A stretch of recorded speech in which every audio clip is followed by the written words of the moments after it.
The first story that I've got is obviously Daft Punk and their experience on Fortnite. First of all, I just wanted to flag that I've called it. You So we called it. did speak when That was a prediction, right? When Gorillas came. I was like, the only other IP that would make as much sense as them would be the Daft Punk. But there was a big question mark knowing that they've been 4 years broken up after 28 years together. So I'm so excited and just makes so much sense for them to have them on Fortnite. They are picturing this and positioning this not as an immersive concept, but more as an immersive experience. And I went in today and I can assess to that. And I feel like the response on social has been overly positive. I think a lot of the comments have been from the community has been that this has been the experience that was the best that they've ever seen so far coming from Fortnite and a branded or IP collaboration. Nice. So it's been really good. So you have essentially, just to break it down, you have 31 Daft Punk tracks that are like scattered around different rooms with different experiences. You obviously have a mini integration with Lego when you can start building a music video in the Daft Punk / Lego style. And overall, I mean, that's more for me, but I'm a huge fan of the band. So it was really great to see more content coming from them. They are not going back together, just to break the sad news. They're not going back together. There's not new music that are being made. But it's just an incredible collaboration, and they're coming back on Fortnite. I don't know if have you had a chance to look at it or watch I any content haven't. around it? Yeah, I mean, I'm aware of it. I've seen some of the trailers and some gameplay recordings online. It looks fantastic. It looks like they did a really amazing job, but I haven't Yeah. jumped in myself yet. It's so smart. And then the other thing that I thought was worth mentioning, which is a bit unusual, I would say, with Fortnite. So they're really like, I think they're really rethinking about their economy. But you do get free kicks when you are completing certain things within the experience, but it's available for a limited amount of time. But you get also essentially a free items for your avatar. And there's obviously a paid bundle that you can purchase with the iconic mask and cast mask of the Daft Punk. So really love it. If you have some time, I recommend going into it because it's really artistic and I just really love what they've done. Yeah, that's awesome. I'm also a fan of the band. It's cool to see that. And I think just you got to give props to Fortnite because they do such a great job of anchoring into pop culture and scheduling out this cadence of Yes, amazing absolutely. appearances.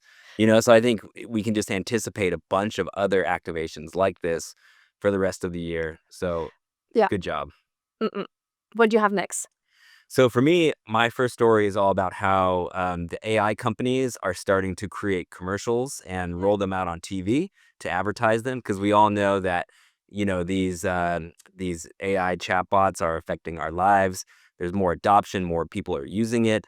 So recently, I think just this week, OpenAI, who creates ChatGPT, they're rolling their commercials out. Anthropic, who owns Claude, had commercials recently, and Perplexity also is rolling out commercial spots. And one consistent theme that we're seeing is that they're all creative advertising with brand building techniques like storytelling, relatability and humanity, emotional messaging, and cultural partnerships. So really like leaning into the human side of this because we all know that AI is kind of scary. It's very cold sometimes. A lot of people Mm-hmm. fear that it's gonna take their jobs. So I think they're trying to take this very human, natural, sort of organic point of view on it, how it's helping humans and it's for us.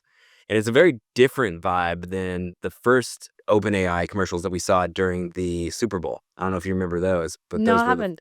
those were the full like animated style. It was all like computer graphics and Right. Okay. animation. It's very like abstract. I mean, it looked pretty cool, but I think that it wasn't very relatable to a lot of people.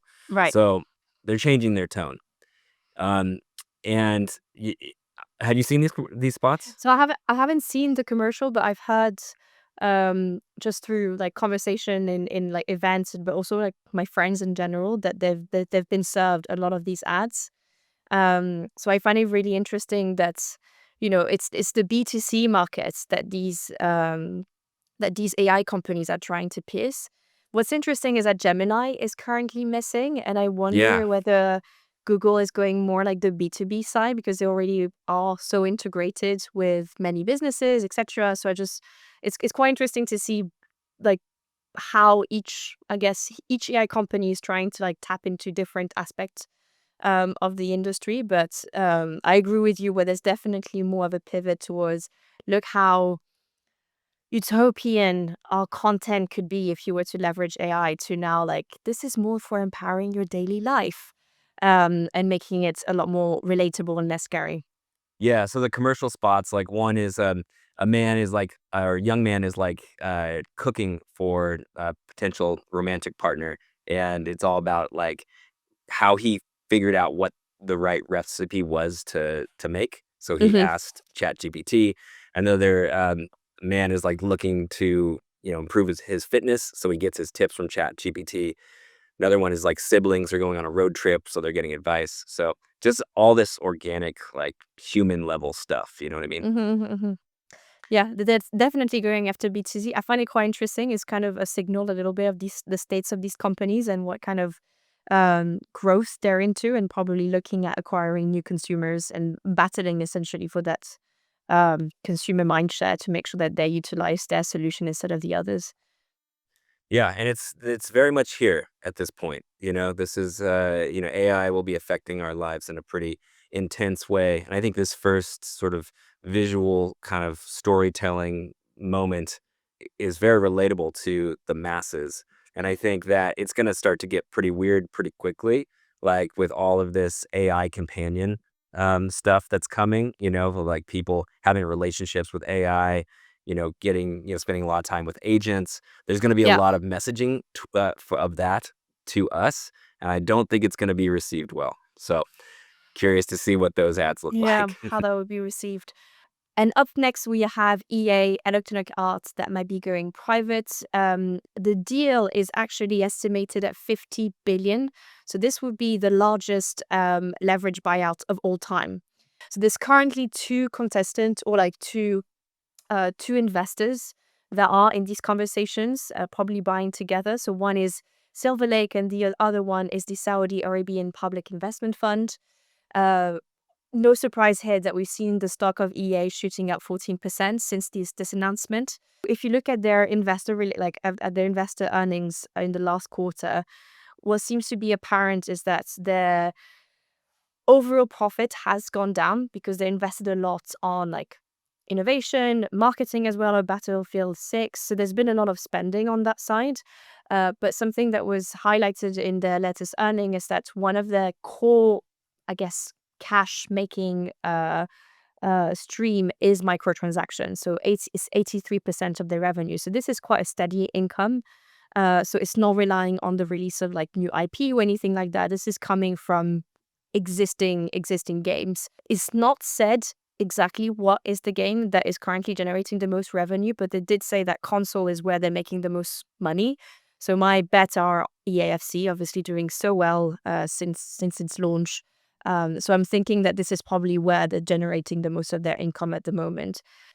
So I was thinking that maybe the fact that they're going private is actually going to allow them to make more long-term investments that can be a bit I guess, criticize when you are in a public market. Like you want to make sure that you're always on consistent growth. So it might prevent you from making long-term investment and it has a short-term impact on your revenue. So I'm hoping that this is their reasoning behind this, where they want to have a little bit more control of their investment and overall growth so they can actually make that kind of shift. But I don't know what your thoughts are on this. Yeah, I don't know why they're doing this, but, your prediction makes a lot of sense. If that is in fact one of the reasons why they're doing this, I would fully support it. It makes sense to me. Next up, I have from Meta Labs. They've announced that they're going to be bringing these new retail locations this fall to all these major cities in the US. So, Meta Labs is launching its flagship store in Los Angeles as a retail location. Um, and then they'll be expanding into New York, Las Vegas, and Burlingame. And they're essentially these experiential retail spaces Mhm. that Meta talks about putting the community first, and they want to re-envision the traditional shopping experience. And they are looking at it as like a test and learn, like moment where they can kind of test things in store to see if they work and then roll them out to other stores. Have you heard about this?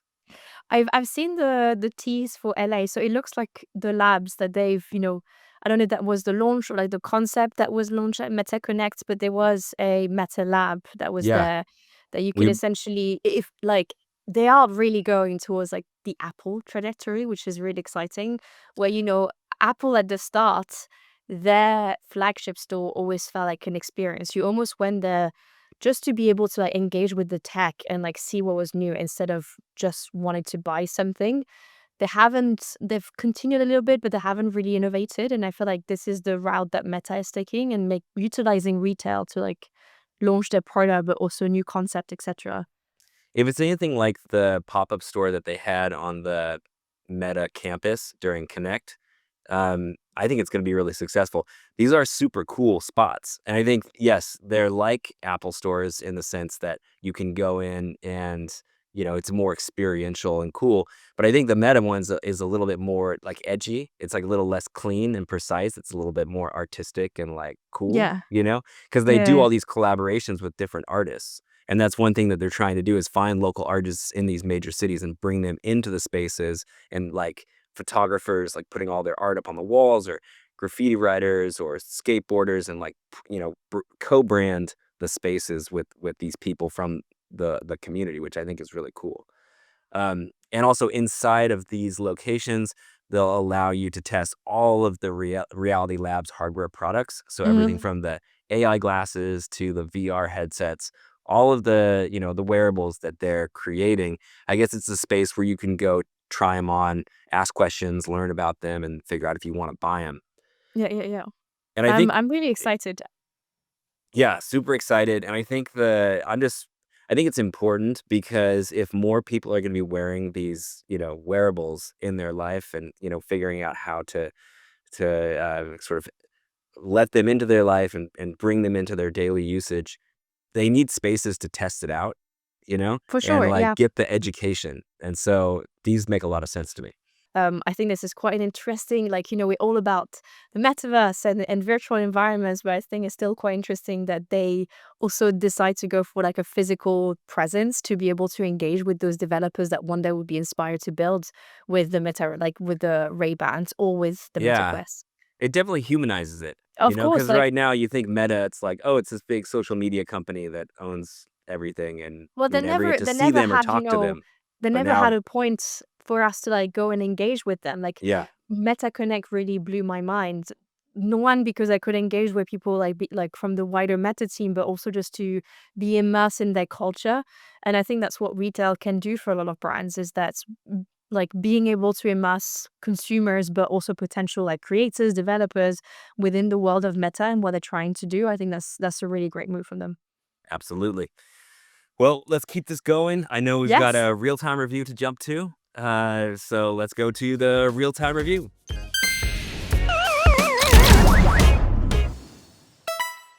And that's it for this week's news highlights. If you're watching on YouTube, don't miss the full episode where you'll catch our real-time review of Lego integration into Expedition Antarctica on Roblox and the interview with Matt Edelman from Super League. See you there.